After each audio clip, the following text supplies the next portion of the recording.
Hello, this is Craig Chisholm here with my colleague Abby Morton, and we're standing in our field of Innovator in North Yorkshire. And today we're going to be talking about the next stages in the blight programme and BlueN. This is my first visit to the field today. I know you've been here a couple of times before. Can you give me a bit of background on what the field's already had in terms of blight sprays? Sure, we're approaching the fourth application now.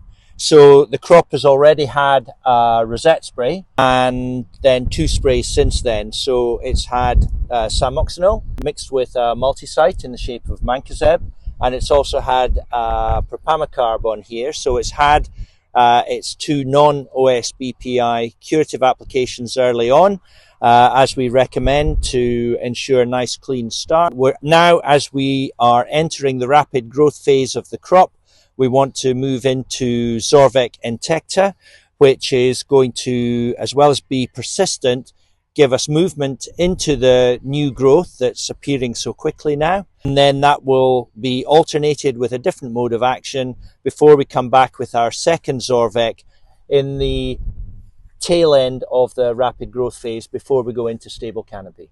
The weather's feeling pretty warm and muggy today.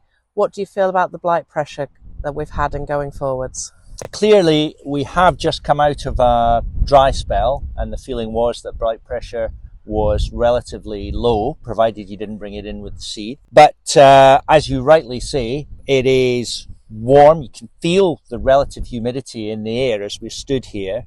And the model from JHI is, for the Hutton criteria, is showing red for the next 48 hours for this area, and indeed for the west of the country and along the south coast. So those early crops are certainly going to be bathed in that. And having made such a good start, we clearly want to make sure that we keep on top of our program. We've managed to apply every 7 days, give or take a day on this crop, and we'll want to ensure that we continue that. Early on, you mentioned BlueN as something we're considering for this crop. Would you care to say a bit more on that?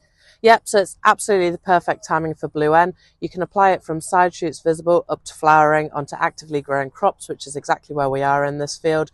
We've also consulted in our arable app the BlueN application optimizer for weather. You want to be over 10 degrees, and as you can see, that's shown for the next 7 days. We're absolutely perfect for application. The best time to apply is earlier morning or later evening when the stomata are open. And yeah, we're just perfect right now. Okay. And obviously, I've got my blight program ongoing at the moment. How does that sit with mixing with my blight fungicide? Yep, so the BlueN is a live bacteria, so you do have to be careful with tank mixing, but it's absolutely fine to put it in with the Zorvec Entecta.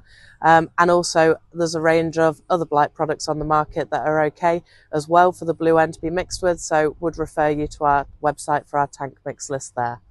That's great. Thanks very much.